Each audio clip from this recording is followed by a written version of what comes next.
Next team we're talking Philadelphia Eagles, led by Carson Wentz. Philadelphia's passing offense was mediocre, right in the middle. I think they were like 16th, 17th in the league last year. What are we going to see from Carson Wentz with a more healthy surrounding cast? Let's get into it.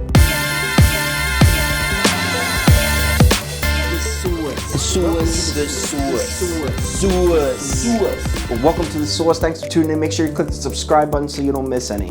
All right, so Philadelphia Eagles, Carson Wentz.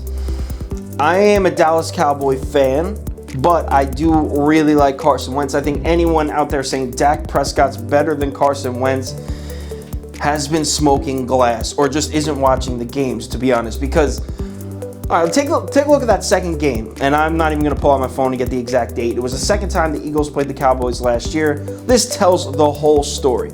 It was Dallas versus Philadelphia, battling for the division. It was like week 15, maybe 14 or 15, and it was basically like whoever wins this game is in the driver's seat to win the NFC East. The Eagles were banged up, man. The Cowboys had a better receiving core, offensive line, running back, defensive line, linebacking core. Cowboys are better. Defensive backs, probably Eagles might be their only advantage besides. So it's every single aspect of the game, the Cowboys are better than the Eagles, except for defensive back and quarterback. Carson Wentz wins the game. Are you going to sit here? Now, I'm a Cowboys fan, like I said, but how are you going to sit here and tell me that Dak Prescott's better than Carson Wentz when Carson Wentz beat Dak in a must-win game for the division with less talent? I mean, that tells the story. I'm not a Dak Prescott hater. I know you're probably getting that vibe right now, like I don't want Dak. It's not what I'm saying. I don't mind Dak Prescott, but Carson Wentz, he's big, powerful, fast, elusive, accurate. He's got all the tools to be an elite quarterback.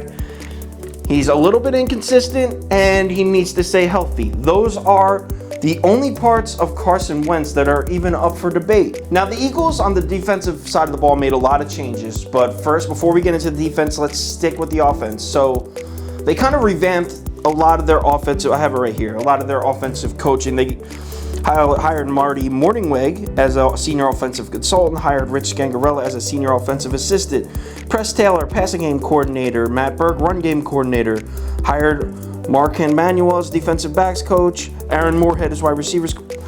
They made a lot of changes in the coaching department as far as the offensive side of the ball. First round pick, they took Jalen Reagor, wide receiver. I actually don't know too much about him, so I'm not going to sit here and pretend I do. I do know the Eagles' wide receiving core needs help, especially in the consistency department. I mean, you need a guy that you could count on every Sunday.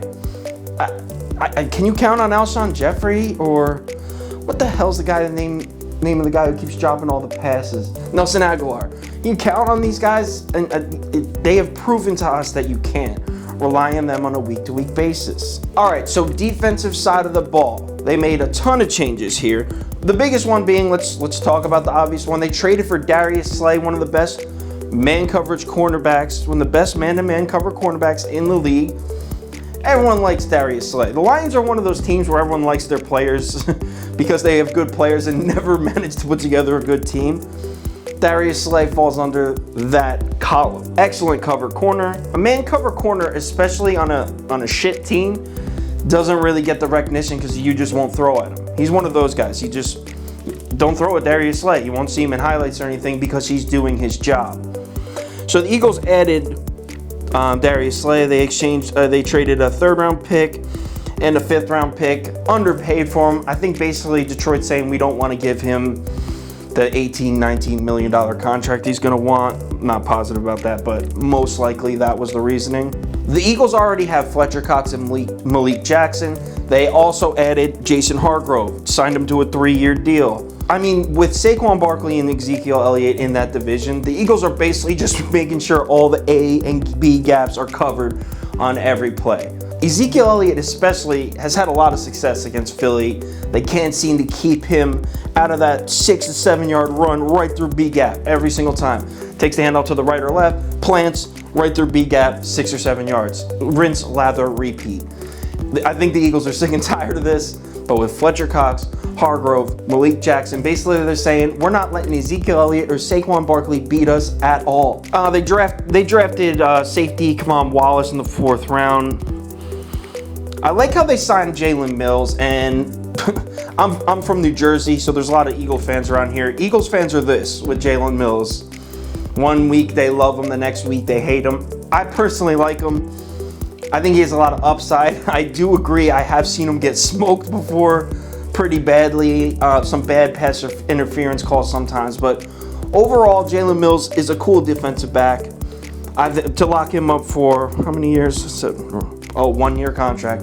Still to lock him up for another year, it's a good thing. So what are we expecting from this season? We got Eagles over-unders listed at 9.5 wins. That's a tough number for Philly. The NFC East is so hard to predict. You don't know what Dallas is going to look like. Philadelphia is another one where they could win 12 games, or they could also win 7. It's an impossible division to pick. 9.5 is perfect where that line should be. I think they're going to win 10, so I would take the over, but I'm not telling you to go to the bank on this one. I think they're going to finish 10-6, probably win the division unless Dallas somehow puts everything together, which they probably won't because their team is full of head cases. This is my favorite team I'm talking about too. I'm not hating on the Cowboys. I'm a Cowboys fan. But the talent's all there. It's a matter of whether the Cowboys put it together. My guess is they won't. So I like the Eagles with a 10-6 finish. Carson Wentz, a nice bounce back Pro Bowl year. Not an MVP candidate though. Next.